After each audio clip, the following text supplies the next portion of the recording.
Doctor Rekha Sachan, Queen Mary hospital, King George medical university Lucknow में professor एवं unit head के पद पर कार्यरत हूँ। और आज KGMU गूंज की तरफ से एक इम्पॉर्टेंट सब्जेक्ट पर बात करने जा रहे हैं हम लोग। सबसे पहला क्वेश्चन जो हमसे पूछा गया है वो है, खसरा क्या है?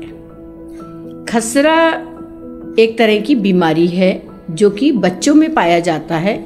ये मीजल्स वायरस के द्वारा फैलता है। इसे हम जनरल भाषा में खसरा कहते हैं, बट साइंटिफिक शब्द इसका मीजल्स इन्फेक्शन है।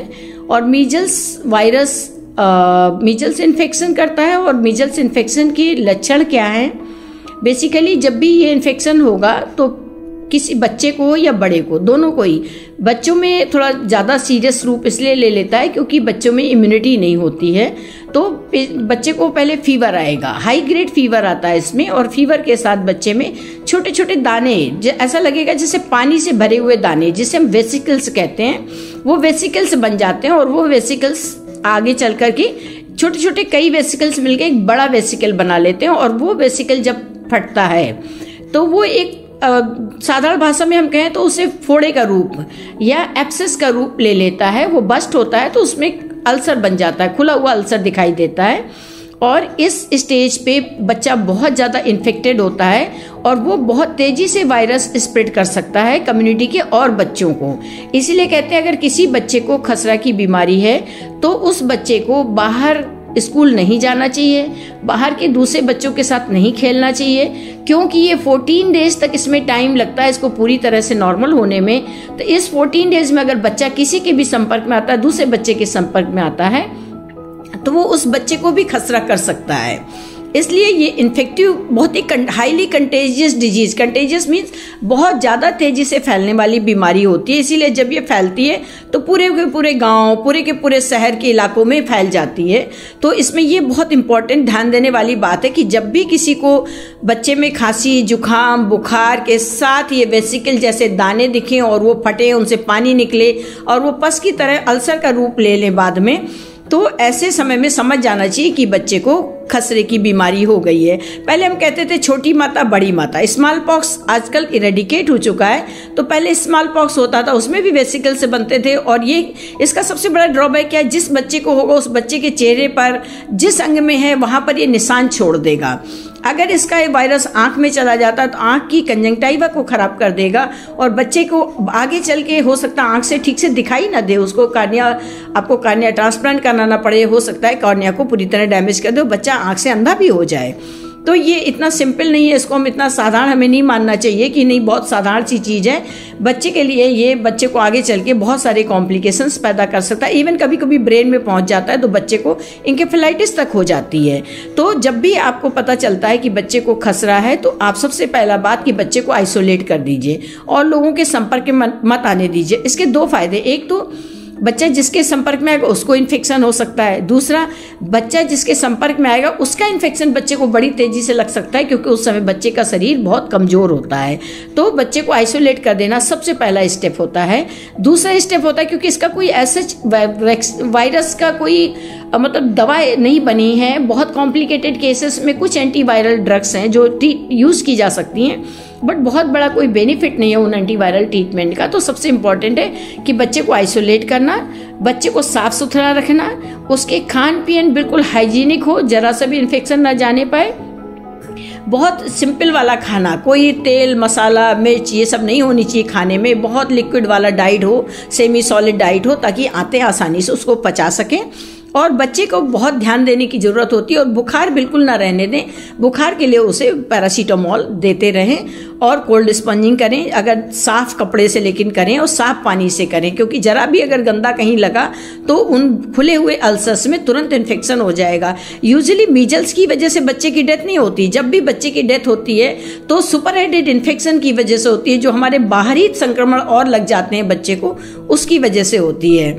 तो मीजल्स अगर होता है तो हमें बहुत सावधान रहने की जरूरत। जो पुराने टोटके थे कि ये ऐसा मंदिर में ये करना है या छौंकना नहीं है, घर में कुछ नहीं करना, ये सब ठीक है, आपके बड़े बुजुर्ग कहते हैं आप करना चाहते हैं करिए, हम मना नहीं करेंगे, बट इनसे कोई बहुत फायदा नहीं होता। सबसे ज़्यादा इम्पोर्टेंट है कि इन्फेक्शन के लिए आपको उससे बचाना है बच्चे को, उसके लिए आइसोलेट करना, हाइजीनिक सारी चीज़ें इस्तेमाल करना, जो भी बच्चे को टच करे साबुन से हाथ धुलकर टच करे, बच्चे के कपड़े बिल्कुल धूप में सूखे हुए हों, अच्छी तरह से धुले हुए हों, और या पानी में उबालकर फिर उनको सुखाकर बिछाए जाएं एक तरह से, तो उसमें इन्फेक्शन बच्चे को कम होगा।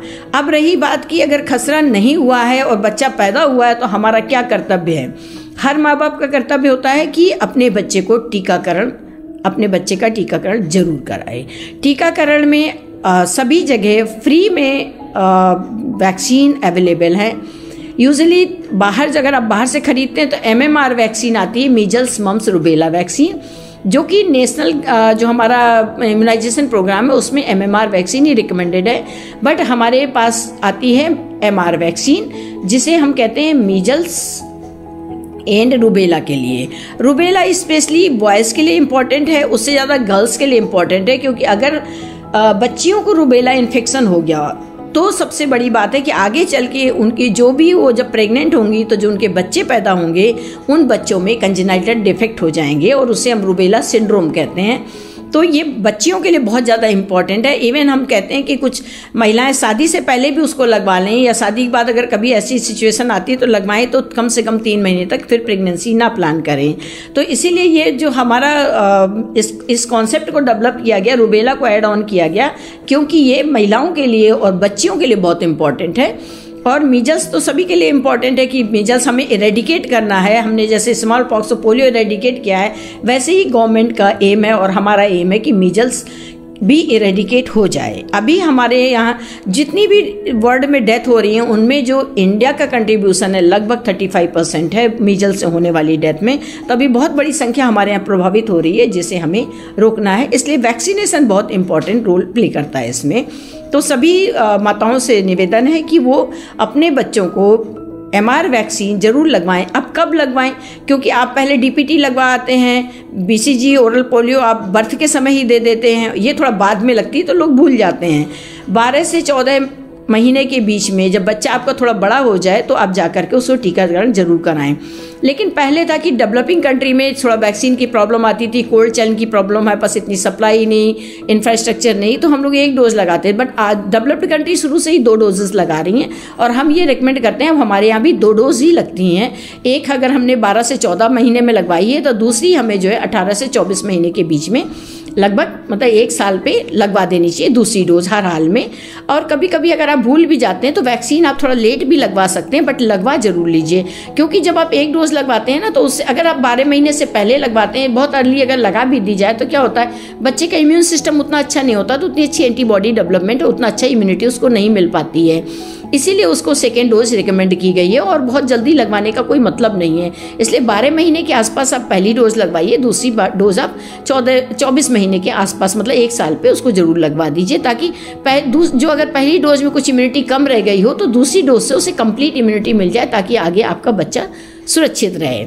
अब बात आती है कि अगर वैक्सीन हमने लगवाया तो बच्चे को क्या प्रॉब्लम हो सकती है। तो बच्चे को थोड़ा बहुत बुखार आ सकता है और बच्चे को थोड़ा बहुत वहाँ पर पेन हो सकता है और वहाँ पे थोड़ा सा इन्फ्लेम्ड हो सकता है, रेड हो सकता है वो एरिया। तो उसके लिए परेशान होने की ज़रूरत नहीं है और उसके लिए बुखार के लिए आप पैरासीटामोल पिला सकते हैं, कोल्ड स्पंजिंग कर सकते हैं।